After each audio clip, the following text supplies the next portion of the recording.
नमस्कार, मेरा नाम ज्योति वीक है। मैं Maa Sharda Vidyapeeth school managed by Noble Foundation branch Bihari colony की अध्यापिका हूं।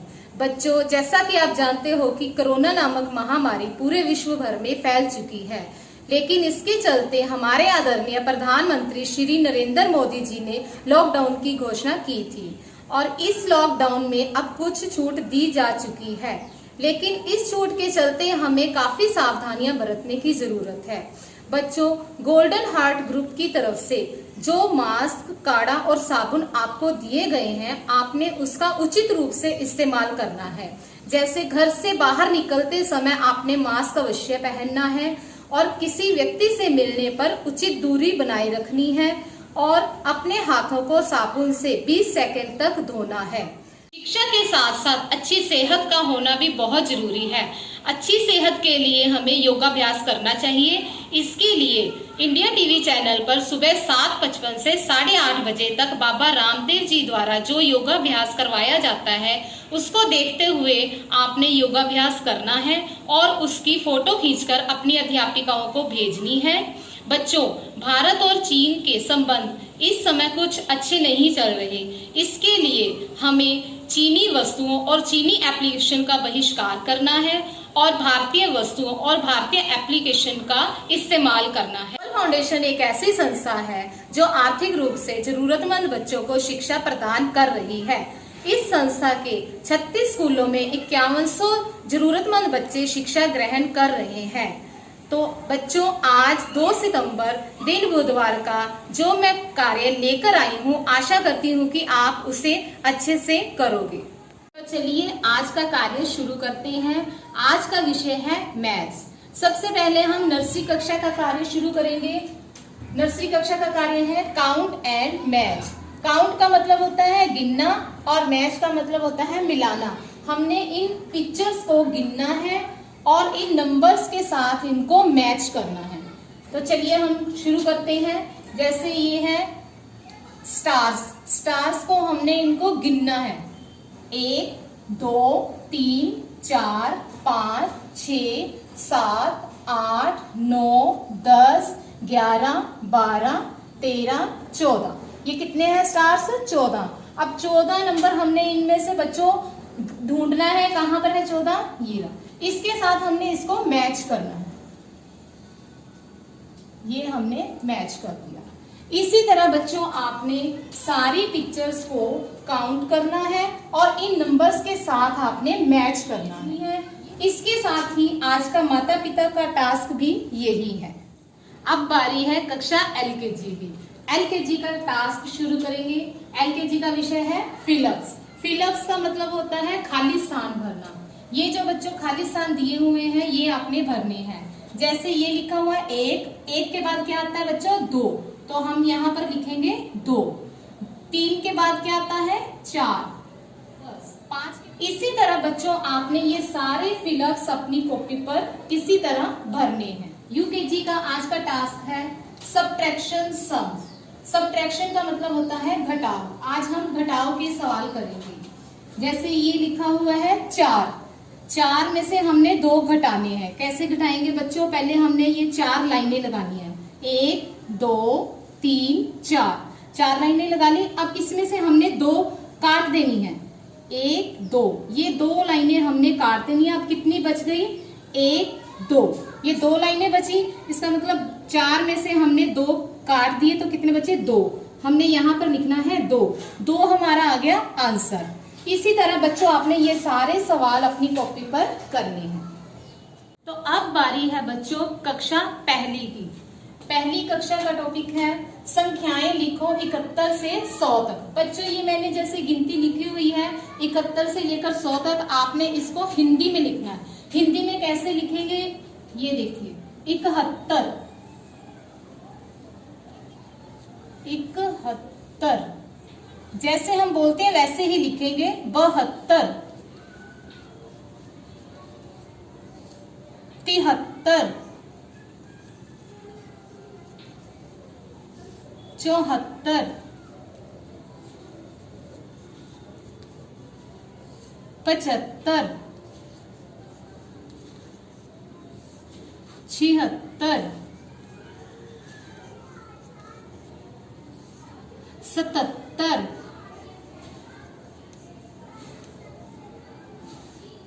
78,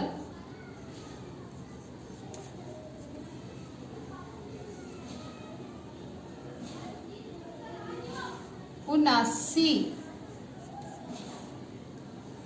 80, ये हो गई 80। बच्चों पूरी 71 से 100 तक गिनती आपने ऐसे ही अपनी कॉपी पर सुंदर सुंदर लिखाई में इसको लिखना है और अच्छे से याद करना है। बच्चों अब बारी है कक्षा दूसरी की। अभ्यास 4 प्रश्न नंबर 5, निम्नलिखित संख्याओं को बढ़ते क्रम में लिखिए। बच्चों इन संख्याओं को हमने बढ़ते क्रम में लिखना है। बढ़ते क्रम किसको कहते हैं? छोटी संख्या से बड़ी संख्या तक पहुंचना, उसको कहते हैं बढ़ते क्रम में। बच्चों यहाँ पर मैंने 2 सवाल हल किए हुए हैं, ये मैं आपको अब समझाऊंगी कि किस तरह करने हैं। जैसे ये रकम लिखी हुई है, इन सारी संख्याओं में से हमने ढूंढनी है सबसे छोटी रकम। सबसे छोटी संख्या है 13। 13 के बाद इन बाकी की संख्याओं में से सबसे छोटी संख्या कौन सी है? 15। 13 के बाद हमने लिख दिया 15। उसके बाद है 29। अब इन 3 संख्याओं को छोड़ के बाकी संख्याओं में से कौन सी है सबसे छोटी? 31। ये हमने यहाँ लिख दिया 31। उसके बाद है 51। 51 के बाद 77 और 77 के बाद आएगा 92। इसी तरह बच्चों छोटी रकम से लेकर बड़ी संख्या तक हमने पहुंचना है, इसी को हम कहते हैं बढ़ते क्रम में। ऐसे ही है दूसरा सवाल। दूसरे सवाल में सबसे छोटी संख्या कौन सी है? 99। हमने सबसे पहले लिख दिया 99। इसके बाद आएगी 101। अब 99 और 101 को छोड़ के बाकी की जो रकमें बची हैं उनमें सबसे छोटी रकम कौन सी है? 109। हमने यहां से लिख दिया 109। 109 के बाद आएगा 110। 110 के बाद 111। 111 के बाद 190 और सबसे बड़ी संख्या 191। इसी तरह बच्चों बाकी के सवाल भी इसी तरह करने हैं। अब इनमें से सबसे छोटी संख्या कौन सी है? देखो 675, 688 और 698। ये देखो तीनों ही संख्याएं 600 से शुरू होती हैं, लेकिन हमने इसमें तीनों में सबसे छोटी संख्या ढूंढनी है। ये है 88, 75 और 98। इनमें सबसे छोटी संख्या होगी 675। तो हम पहले लिखेंगे 675। अब 675 लिख लिए। अब इन दोनों में से सबसे छोटी संख्या कौन सी है? 688। अब बच गई 698। अब इन तीनों संख्याओं को हमने छोड़ के बाकी की संख्याओं में से छोटी रकम ढूंढनी है। छोटी संख्या है हमारी 750। 750 के बाद आएगा 788। 788 के बाद आएगा 875। 875 के बाद सबसे लास्ट में आएगी बड़ी संख्या हमारी 925। इसी तरह अगला सवाल है, इसमें सबसे छोटी संख्या है 19। 19 के बाद सबसे छोटी संख्या है 91। 91 के बाद हमारी सबसे छोटी संख्या है इनमें से 109। 109 के बाद आएगी 209। 209 के बाद आएगी 219। 219 के बाद आएगी 290। 290 के बाद सबसे बड़ी संख्या 901। छोटी संख्या से लेकर बड़ी संख्या तक पहुंचना, इसको हम कहते हैं बढ़ते क्रम में लिखना। अगला सवाल है, अगली संख्या लिखिए। जैसे बच्चों ये क्या है? 17। 17 के बाद अगली संख्या क्या आएगी हमारी? 18। 125। 125 के बाद क्या आता है? 126। 247। 247 के बाद आएगा 248। 382। 383। 499। 499 के बाद क्या आता है? 500। 600 के बाद क्या आएगा? 601। 743 के बाद आएगा 744। 859 के बाद आएगा 860।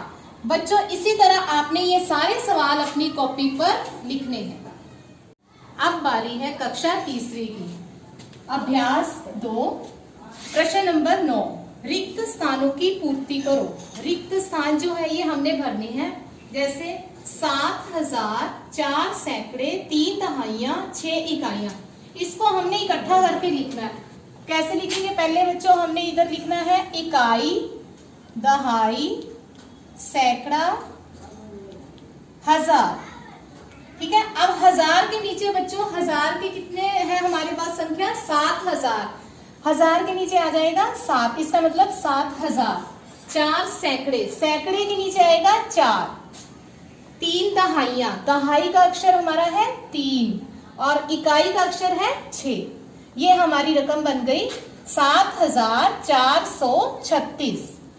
इसी तरह बच्चों हमने दूसरी रकम भी ऐसे लिखनी है। इसमें हजार का अक्षर है 3, तो हजार के नीचे आ जाएगा 3। सैकड़े का, उसके बाद है सैकड़े का 6, सैकड़े के नीचे आ जाएगा 6। उसके बाद बच्चों सीधा इकाई का है, हमारे पास दहाई नहीं दी हुई इसमें, तो हम दहाई के नीचे लिखेंगे 0 और इकाई का शब्द है हमारा 7। ये हमारी रकम बन गई 3607। बच्चों इसमें जो हमें नहीं दी होती उसमें हम 0 लगाते हैं। जैसे अब दहाई का कोई अंक नहीं दिया गया तो हमने इसमें 0 लगा ली। इसी तरह अगला है 9000, हजार के नीचे हम लिखेंगे बच्चों 9। 8 दहाइयां, अब देखो बच्चों सैकड़े का शब्द नहीं है, सैकड़े की जगह हमने 0 लगानी है। दहाई का अक्षर है 8। उसके बाद है 2 इकाई, ये हमारी संख्या बन गई 9082। इसके बाद सैकड़े का अक्षर नहीं है इसलिए हम इसको बोलेंगे रकम को 9082। अगली रकम है 4000, हजार के नीचे आएगा 4। उसके बाद बच्चों सीधा इकाई, 7 है इकाई का अक्षर, इकाई के नीचे हम 7 लिख देंगे, बाकी 0 आ जाएगी। ये हमारी संख्या बन गई 4007। उसके बाद है 5000, हजार के नीचे हम लिखेंगे 5। 2 सैकड़े, सैकड़े के नीचे आ जाएगा 2 और 7 दहाइयां, 7 दहाई, इसमें इकाई का शब्द नहीं। अब बारी है कक्षा चौथी की। अभ्यास 5, प्रश्न नंबर 3। 63,196 की संख्या 49,975 की संख्या से कितनी बड़ी है? अब ये बताना है हमने कि ये जो रकम है ये इससे कितनी बड़ी है। तो क्या करेंगे, बड़ी संख्या हम ऊपर लिख देंगे और छोटी संख्या नीचे, इसको हमने माइनस कर देना। ये आंसर आ गया हमारा अंतर। इसी तरह बच्चों चौथा प्रश्न है 34,116 में क्या जोड़ा जाए कि योगफल 52,000 बन जाए। तो बच्चों इसके लिए क्या करेंगे, हम 52,000 में से हमने 34,116 को माइनस कर देना, घटा देना है, तो इनको घटा के ये आंसर आ जाएगा। अगला प्रश्न है बच्चों, एक आदमी की वार्षिक आय 32,540 रुपए है, उसमें से वह 28,775 रुपए खर्च कर देता है। बताओ वह वर्ष में क्या बचा पाता है। वर्ष का मतलब होता है बच्चों पूरा साल, पूरे साल में उसकी आय इतनी है और इतनी वह खर्च कर देता है, उसके पास बाकी क्या बचा। हम पहले लिखेंगे वार्षिक आय, वार्षिक आय उसकी कितनी है, ये हमने लिख दी 32,540 और उसने खर्च कितने किए 28,775। इसको इसमें से हमने माइनस कर देना है और जो शेष उसके पास रुपए बचे हैं वो है 3765 रुपए। अब बारी है कक्षा 5वीं की। अभ्यास 2.3 का पहला प्रश्न, 60,498, 31,292 और 7,132 का योगफल पता करें। बच्चों योगफल का मतलब होता है जमा, इन तीनों को हमने जमा कर दिया है जैसे कि मैंने यहाँ पर की हुई है। इसी प्रकार बच्चों अगला सवाल है 70,123 और 40,268 का अंतर पता करें। अंतर का मतलब होता है बच्चों माइनस करना, बड़ी रकम ऊपर लिख के छोटी रकम नीचे लिखेंगे और इसको हम माइनस करेंगे। अगला सवाल है बच्चों, एक घर की रसोई बनाने के लिए 27,020 ईंटों की और कमरा बनाने के लिए 31,275 ईंटों की जरूरत है। घर की रसोई और कमरा बनाने के लिए कुल कितनी ईंटों की जरूरत पड़ेगी।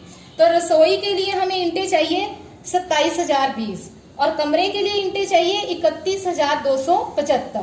तो बच्चा इन दोनों को हमने जमा करनी है, तो दोनों के लिए हमें कुल ईंटें कितनी चाहिए, इन दोनों को जमा करके जो आंसर आ जाएगा। बच्चों आशा करती हूँ कि आपको ये सारे सवाल अच्छे से समझ आ गए होंगे। आपने इसको अच्छे से कॉपी पर लिखना है और इसकी PDF फाइल आपको बनाकर भेज दी जाएगी। अंत में मैं IRS chief commissioner income tax Shri Vinay Kumar Jha sir ji का बहुत बहुत धन्यवाद करती हूँ जिनके आशीर्वाद से नोबल फाउंडेशन संस्था आज सफलता की सीढ़ियां चढ़ रही है। और इसके साथ ही मैं नोबल फाउंडेशन के फाउंडर श्री राजेंद्र शर्मा सर जी और इस संस्था के साथ जुड़े सभी दानी सज्जनों का भी धन्यवाद करती हूं, जो नोबल फाउंडेशन संस्था के सभी बच्चों और उनके माता पिता के अच्छे भविष्य की कामना करते हैं। धन्यवाद।